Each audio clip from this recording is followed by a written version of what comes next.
Welcome to Sacrilegious Discourse. For this is what the Sovereign Lord says. Why do you need prophets to tell people who you are and what you want? If you can justify everything that the God of the Bible has done, then you can justify any of your behavior. A lot of this mentality is trickling into what is now mainstream right-wing Christianity. I am capable of empathy greater than this God of the Bible. This is a Bible that they tell kids. This is the good Lord. This is the good book.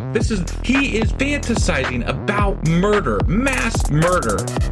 Head over to sacrilegiousdiscourse.com right now to find out how to leave us a review or support us on Patreon.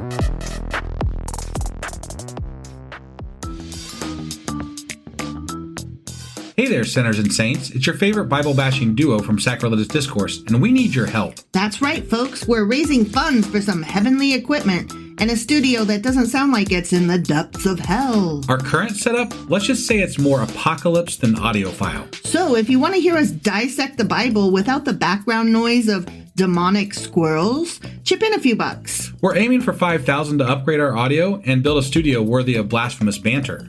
Donate today and help us spread the good word of atheism. You can find a link right on our homepage, sacrilegiousdiscourse.com. Every dollar counts. Even if it's from your collection plate.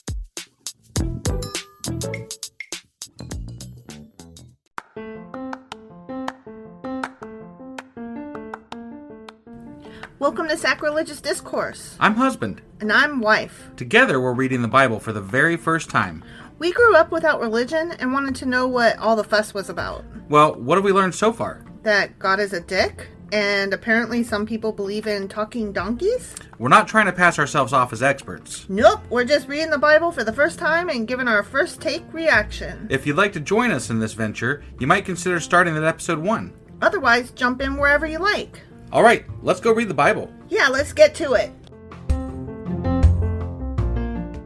Husband! Wife! Do you know where the hell we are and what we're doing and what happened? Well, we just got done reading Isaiah chapter 45. We did. And in that chapter, I believe God flattened a mountain and he cut through some iron, even though he used to be allergic to it.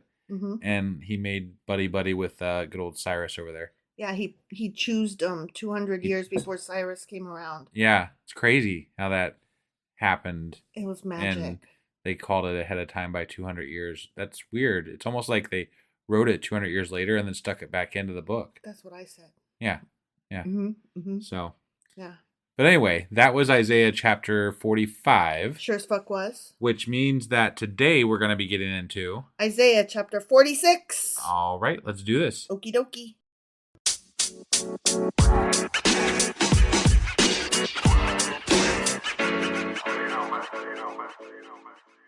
Okay, so here we are hopping into Isaiah chapter 46. Okay. And just an FYI, this is a continuation of where we left off with chapter 45. And where we left off at chapter 45 was idols. They're not good. Okay, yeah. You have to build them and they're bad. We've known this for quite a while. Mm-hmm, mm-hmm. It's not like they haven't covered this, like the entire fucking Bible so right, far. but this is Isaiah's take on it. Sure. Okay, sure. This is him telling us the what. But it's like, it feels like they've tried to take care of these fucking things over and over and over again. They're always killing all the idols. Right. And then the idols just, they fuck like bunnies. Apparently. Like, it just keeps popping up as a problem. It does. Yeah. Okay, so this starts off, Bel bows down, Nebo stoops low. Their idols are borne by beasts of burden. Now, those guys that I mentioned, Bel and Nebo, Yeah. they're gods. They're not Disney characters. They're not. Okay. All right. And I was thinking that we probably should learn more about them in our Q&A this Saturday. I think that's, yeah. Okay. Sure. But just suffice it to be said for the moment, those are Babylonian and Assyrian gods. It's interesting that, a God that wants to be the only God is literally calling out other gods by name in his book. Yes, but he's calling out the idols thereof. Sure. He's like, y'all keep worshiping the idols of these guys who don't exist. Sure. that being what's said, happening. if they've got a name drop, right? Yeah. That still means that they hold sway With with the people. Yeah. which to me is a big deal. I agree. So the sentence, their idols are borne by beasts of burden. yeah. So what that means is these people, they're going into captivity, right? They're being, the Babylonian exile is happening. Okay. Sure. Or gonna be happening or whatever. Right. Okay. Right. Yeah. And they're actually carrying physically their idols with them into the captivity. And Okay. so the significance of that is that they are physically carrying their gods with them. Got as it. opposed to God just existing and not needing to be carried, which I find ironic because tabernacle and right, and the ark. Yeah. Yeah. So it's like, can you even believe they're carrying their gods around while they travel? OMG. Right. And it's like, yes, I can. We had to hold your house. We had to carry around your fucking house. Your throne. And your goddamn throne. Your fucking pillar of smoke and shit. Well, I mean, they didn't carry that around. It floated around. I'm just saying, like, we carried all that shit across the goddamn desert. Right. And you're laughing at these folks for doing the same goddamn thing. Right, right. Like, just the irony, it burns. Right. You know? Yep. The images that are carried about are burdensome. A burden for the weary. Yes, it is burdensome to carry your God around with you. I agree. I mean, it's burdensome to carry anything around with you, really. So it's burdensome for that animal that you said that's carrying it, yes, right? Right. Yeah. It's the fucking horse, the llama, sure, the donkey, right, carrying that shit. I bet there's some lesser to do people that don't have those things and they're walking. And there's some women that have their little Asherah poles tucked away in their purses, like, ooh, don't let my husband. You think they were that small? I mean, I feel like they would have been bigger. I don't know, because there were times when the women hid them from their spouses, and how could they hide them unless they were small enough to be hidden? Got it. You know? These like ancient dildos. Well, I did not expect that word to come out of your mouth. Yes, that's exactly what happened. Okay. I mean, sure. The women had them. They hid them from their husbands. It just, Well, because they were for fertility and for... Right. Okay. I'm just going to stop. So anyway, they stoop and bow down together. Unable to rescue the burden, they themselves go off into captivity. Oh, okay. Right? I'm not, okay. Weren't they already going into captivity? Yes. It didn't really matter whether they had the burden or not, right? No, it didn't. I was just double checking. Okay, now we got some quotes. Ready? Sure, yeah. Listen to me, you descendants of Jacob, all the remnant of the people of Israel, you whom I have upheld since your damn birth and have carried since you were fucking born, even to your old age and gray hairs. I am he who will sustain ya. I have made you, and I will carry you. I will sustain you, and I will rescue you. Okay? Okay. So he's like, fuck, man. I mean, he says that, but again, he goes through moods, Yeah. He's like, I'll totally save you, except that I literally am calling you a remnant because I didn't save all of you. Right. Yeah. Right? Like, that's kind of defeats the whole thing that's happening. Yeah. So. With whom will you compare me or count me equal? To whom will you liken me that we may be compared? Well, I mean, based on the fact that they're carrying these other gods, I'm assuming they're comparing them to you. Those is who they are comparing all to. of the gods. Right, all of them. Yeah. You are one of many. You're in that mix, maybe. Yep, kind of. Sure. Some pour out gold from their bags and weigh out silver on the scales. They hire a goldsmith to make it into a god, and they bow down and worship it. They lift it to their shoulders and carry it. They set it up in its place, and there it stands. Okay. From that spot, it cannot move. I mean, they moved it. Mm-hmm. They're carrying that's how it got there. Right. I mean, I'm just saying. And again, this is so pot calling kettle black, Right. Like, you don't get to You don't get to complain about somebody else's religion and their practices if you literally had them practice and do the exact same thing. Right. You know, right. That's bullshit. I mean, he didn't have them create idols of him, but I mean... Didn't he? Isn't that what the fucking tabernacle was? Okay, they did... He literally gave them instructions on how to build the house of him. Right. How is that not an idol? It's the biggest idol. It's the idol of idols. They had to carry him around in their little fucking treasure chest. Sure. You know? Yeah. Even though someone cries out to it, it cannot answer. It cannot save them from their troubles.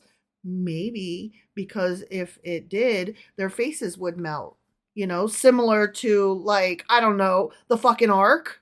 Well, yeah, sure. Right? But I mean, I was going to say that, you know, that people cry out to God and he doesn't answer them. Right. He answers some random fucking dude and that dude's supposed to relay the message to everybody else. And, right. Like, how is not getting the message from Yahweh any different than not getting the message from any other fucking God? Right. Like, I didn't get the message from, and then fill in the blank. Right. Right? Yeah. Like, this is a fucking Mad Lib. Remember this. Keep it in mind. Take it to heart, you rebels. I love that. You rebels. Remember the former things, those of long ago. I, excuse you, am God. Okay? I am God. Okay. And there is no other. Humph. I am God, and there is none like me. And if I say it loud enough and often enough, you might believe it. I guess, but he's not really even saying it. He's I know. Saying it to apparently Isaiah, right. Which even that is debatable. Yeah. This is not Isaiah. This is Deutero Isaiah. This is somebody else in Isaiah's name, Isaiah. Right, right. I make known the end from the beginning, from ancient times, what is still to come. Mm. I say, my purpose will stand, and I will do all that I please. He's going to do all that he please. Okay. Yeah. Well, from the east, I summon a bird of prey. That's Cyrus. That's a reference to Cyrus. Right. From a far off land, a man to fulfill my purpose. Cyrus. Oh, okay. What I have said, that I will bring about. What I have planned, that I will do. Listen to me, you stubborn-hearted. You who are now far from my righteousness. Like, they're literally going into captivity. Can you not? Well, okay, so let's step back just a second here, because I feel like, you know how this is them writing this during the Babylonian exile, right? Or whatever. They already know this shit is happening, right? Yeah. They are doubling down on the prophecy shit. Like, they are doubling down hardcore on the, see how I knew this was going to happen? See how I knew all the things? Like, yeah, but we know, man. We know why you know.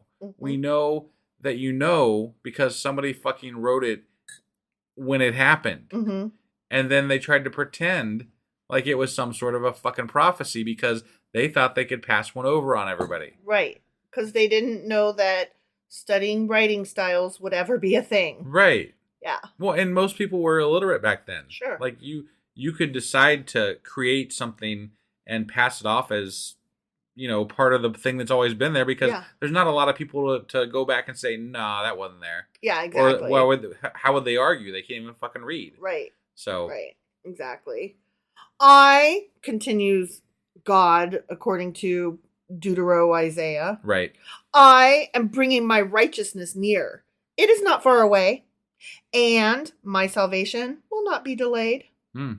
I will grant salvation to Zion, my splendor to Israel, the end. Got it. Okay. Got it. Yeah. So again, idol's bad. I'm awesome. Yeah. And he's being very magnanimous through Cyrus. Okay. Yeah. Very interesting. Like, all this is very interesting to me, knowing when it was written and like just the amount, like he's saying more than he needs to say because he's like, it's try hard. It's real try hard. Yeah. So it's so try hard. It's like, I'm going to yell at you a whole lot for several chapters, and I'm going to tell you the tell, and then I'm going to tell you the tell, and then I'm going to tell it some more and make sure that you know that I told ya, so that believers can be all isn't that cute the way that happened? It's so magical. Right. And so that non-believers can be like, dude, you need to stop. Yeah. You're too much. Yeah. So that's what's happening. All right. Well, that was Isaiah chapter 46. Sure as fuck was. And we will be back tomorrow with Isaiah chapter 47. All right. We'll see you guys then. Bye.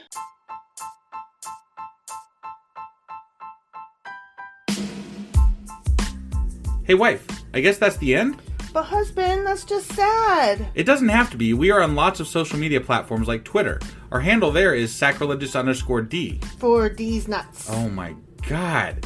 Stop doing that. Anyway, we're also on Facebook, Instagram, and Pinterest. There's a link to all of our social media sites at our website. Ooh, we have a website? Yeah, it's sacrilegiousdiscourse.com, where you can also find a link to our merch shop. We have a merch shop? Yep, we have podcast-themed clothing, mugs, notebooks, and more, as well as an atheist and science-themed products. Wow, our fans should really go check that out right now. Definitely. They can get in touch with us by sending an email to sacrilegiousdiscourse@gmail.com. But before they do that, we could really use some help. Oh yeah? With what? Well, it's not free running the podcast, and we need some financial support in order to get better equipment, which will free up time so we can concentrate on our podcast and our fans. Okay, so what should they do? Head over to patreon.com/sacrilegiousdiscourse and sign up as a contributor on our podcast. Supporters there receive additional bi-weekly episodes that we record just for our Patreon members for as little as $2 a month. Also, we'd really appreciate it if you would like and subscribe on whatever platform you're using. And Apple Podcast reviews help us out tremendously. Like and subscribe. Leave an Apple review. Join us on Twitter. Support us on Patreon. That's a lot of instructions. Don't forget to say thanks. Thanks. Okay, bye.